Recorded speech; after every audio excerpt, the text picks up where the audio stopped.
What's your mix with that if Scooter's not playing? Well, the mix will be the veteran guys will go, but think now back of what Auburn did. You guys brought that up, and I know some of your columns and things. After the game, you asked me about Ovid. Old Ovid now comes off that edge with a 4.5, and he benches about 4.25, and he brings something to the table, as does Najee Good. These guys are 400-pound benchers, and they're fast guys. So we'll have a plan to keep fresh people. Right now, I do believe Bill Kurlavich and the defensive staff. We'll start off with Chris Neal, certainly Julian Miller, and then we'll see how Scooter goes. We hope Scooter will play. I don't know that he will. Like I said, it's day to day. We don't get him hurt. This is only game 3. This is game 3. But if he can play, we'll have him out there. I plan on taking him on a trip.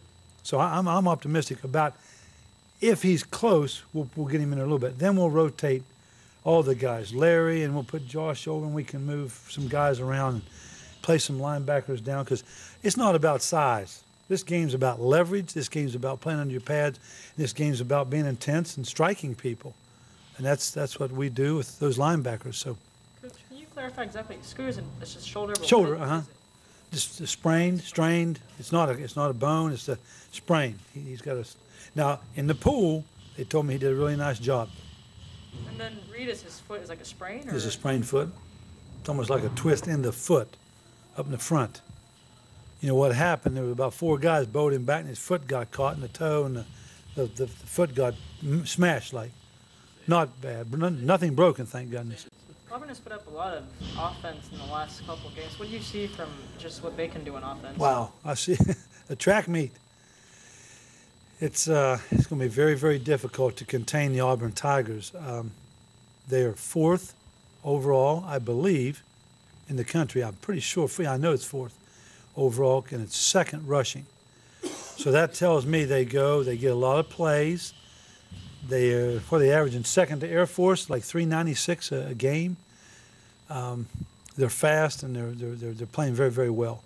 It's going to be a tremendous challenge for our guys. It's going to be very, very tough to contain them. Maybe stop them, but you just hope you can contain them.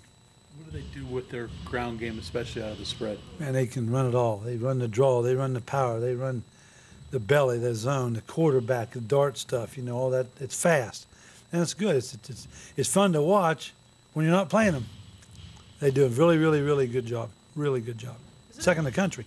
Is it unusual to be the passing team going into a matchup? I mean, how about that? The running team for so long. Well, it usually is. And then I looked, and Auburn's 19th in the country in pass defense. That kind of got my attention as well. I went, geez, oh man, they're not only good running the ball, now they've got the 19th best pass defense. And I've known their coaches for a long time. Long time. They have a really nice plan. Very nice plan. Michael. 2 parts here. You bet. For a while, I guess it's still the case, there was a term SEC speed, SEC fast. On the outside, what does that mean?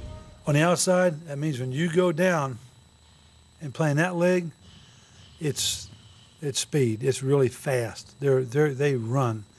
Their skill runs. Their linebackers run. Their linemen, their defensive linemen, run.